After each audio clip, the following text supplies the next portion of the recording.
I hope कि आपकी studies अच्छी चल रही है। सो हम कर रहे थे हमारा स्टाफिंग का चैप्टर और उसमें हम कर रहे थे about external sources of recruitment. हमने देखा था कि एक्सटर्नल सोर्सेज ऑफ रिक्रूटमेंट होते क्या है और क्या मेथड्स होती हैं एक्सटर्नल सोर्सेज ऑफ रिक्रूटमेंट की, और उसी को हम उसका ही हम डिस्कशन कर रहे थे। तो हमने फर्स्ट वाले वीडियो में 3 मेथड्स के बारे में जाना था। फर्स्ट था डायरेक्ट रिक्रूटमेंट यानी कि नोटिस, ठीक है, टैग बोर्ड पे नोटिस। डायरेक्ट रिक्रूटमेंट यानी कि टैग बोर्ड पे नोटिस। दूसरा हमने कैजुअल कॉलर्स के बारे में देखा था, दैट इज हेलो, हमारी ऑर्गेनाइजेशन में जॉब वैकेंसी है, आप आएंगे क्या, ठीक है। और फिर उसके बाद हमने एडवर्टाइजमेंट्स के बारे में देखा था कि एडवर्टाइजमेंट्स के थ्रू हम एक्सटर्नल रिक्रूटमेंट करते हैं। और इसके साथ साथ हमने न्यूज़पेपर में भी देखा था कि किस तरह से क्लासिफाइड कॉलम में एडवर्टीजमेंट आती है अबाउट एनी जॉब वैकेंसी। उसको ही मैंने आपको बताया था कि जो मेथड्स है वो टोटल 10 मेथड्स है। वो वाले वीडियो में हमने 3 मेथड्स डिस्कस किए थे।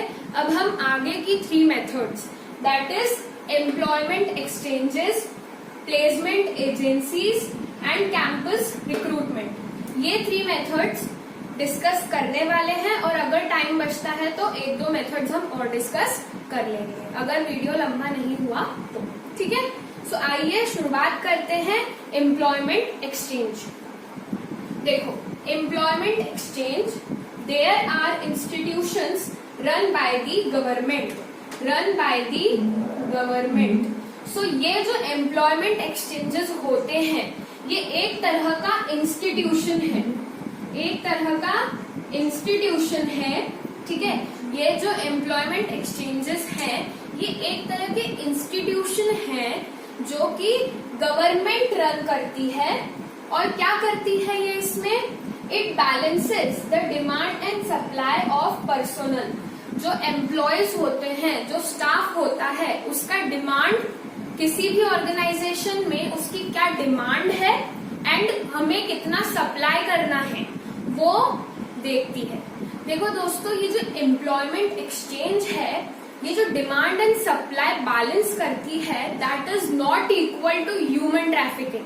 ह्यूमन ट्रैफिकिंग यानी कि जो हम लोग इंसानों का इलीगल तरीके से बाइंग एंड सेलिंग करते हैं, उनका हम जो बिजनेस करते हैं, that is human trafficking.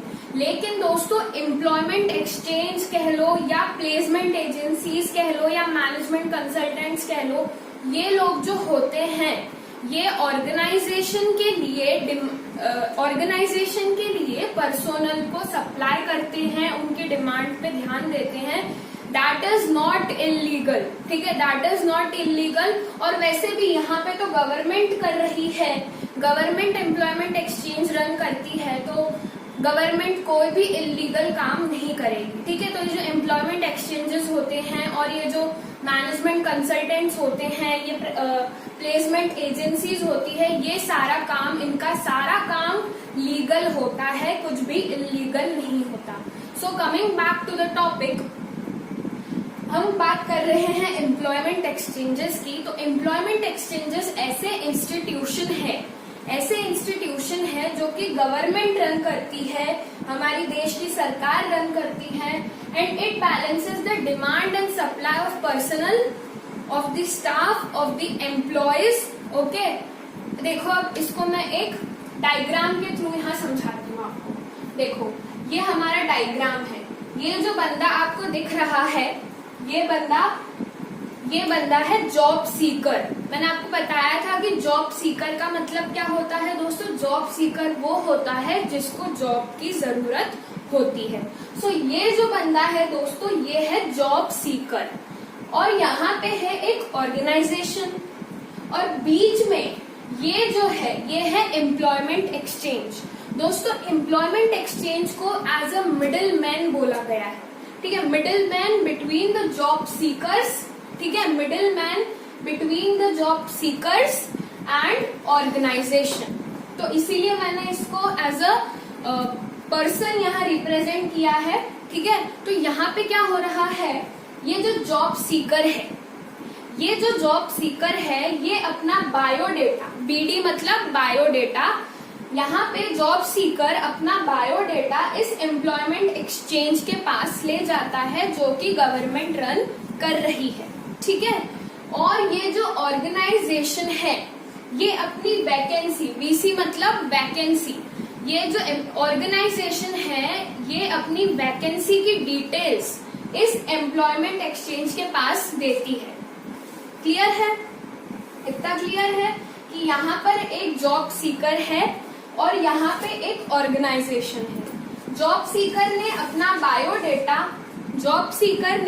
Biodata इस एम्प्लॉयमेंट एक्सचेंज के पास दिया है एंड ऑर्गेनाइजेशन ने अपनी वैकेंसी, वीसी मीन्स वैकेंसी की जो डिटेल्स है वो एम्प्लॉयमेंट एक्सचेंज के पास दे रखी है।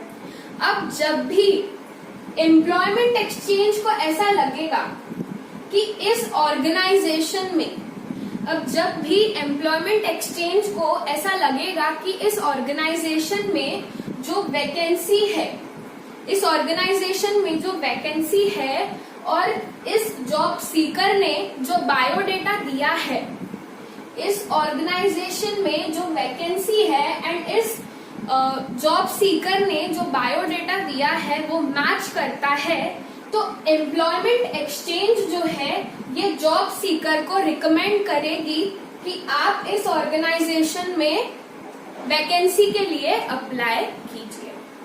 आई होप आपको क्लियर है क्या करती है एम्प्लॉयमेंट एक्सचेंजेस। सारा जो बायोडेटा है जॉब सीकर्स का वो कलेक्ट कर लेती है, ठीक है। और उसके बाद जो ऑर्गेनाइजेशंस में वैकेंसी की जो डिटेल्स होती है वो एम्प्लॉयमेंट एक्सचेंज के पास होती है। तो जब भी एम्प्लॉयमेंट एक्सचेंजेस को ऐसा लगता है कि इस बंदे का जो बायोडेटा है that is matching with the vacancy, that is matching with the job requirements, so employment exchange जो है वो उसको बोलता है कि आप इस ऑर्गेनाइजेशन में इस जॉब के लिए अप्लाई कीजिए। तो देयर इज गवर्नमेंट, ठीक है। तो ये जो एम्प्लॉयमेंट एक्सचेंजेस है दोस्तों, ये गवर्नमेंट रन करती है to balance the demand and supply of the personnel in the organisations. क्यों दोस्तों, क्यों गवर्नमेंट रन करती है? यहाँ पे एक बात ये भी है क्योंकि government works for the welfare of people, so they want to generate more and more employment. ये गवर्नमेंट इसीलिए करती है दोस्तों क्योंकि गवर्नमेंट को एम्प्लॉयमेंट जनरेशन करना है, इसीलिए because of employment generation government ये इंस्टीट्यूशंस चलाती है जिसे हम कहते हैं एम्प्लॉयमेंट एक्सचेंजेस। आई होप आपको क्लियर है, और अगर आपको कोई भी डाउट हो तो प्लीज मुझे कमेंट बॉक्स में बताइएगा। एक दो बार इस वीडियो को देखिएगा तो आपको डेफिनेटली क्लियर हो जाएगा। क्लियर है? चले, so the next method of external source of recruitment is placement agencies and management consultants. आपने देखा होगा दोस्तों बहुत सारी ऐसी प्लेसमेंट एजेंसीज होती हैं, ऐसे मैनेजमेंट कंसल्टेंट्स होते हैं जो कि हमें किसी भी ऑर्गेनाइजेशन की वैकेंसी के बारे में बताते हैं, जॉब करियर के बारे में वो हमें एडवाइस करते हैं, ठीक है। तो ऐसी मैनेजमेंट कंसल्टेंसीज एंड ऐसी प्लेसमेंट एजेंसीज के थ्रू भी हम रिक्रूटमेंट कर सकते हैं। तो देखिए यहाँ क्या लिखा हुआ है, these are run by private enterprises. यहाँ पे हमने एम्प्लॉयमेंट एक्सचेंज में देखा था कि ये जो एम्प्लॉयमेंट एक्सचेंजेस होते हैं ये कौन रन करता है? गवर्नमेंट रन करती है। लेकिन जो प्लेसमेंट एजेंसीज होती हैं और जो मैनेजमेंट कंसल्टेंट्स होते हैं वो लोग प्राइवेट एंटरप्राइजेस होते हैं, वो लोग प्राइवेट इंडिविजुअल्स होते हैं जो कि ये एजेंसीज चला रहे होते हैं। क्लियर है? This is private, this is for private sector. Placement agency is for private sector and employment exchange is run by the government. ठीक है?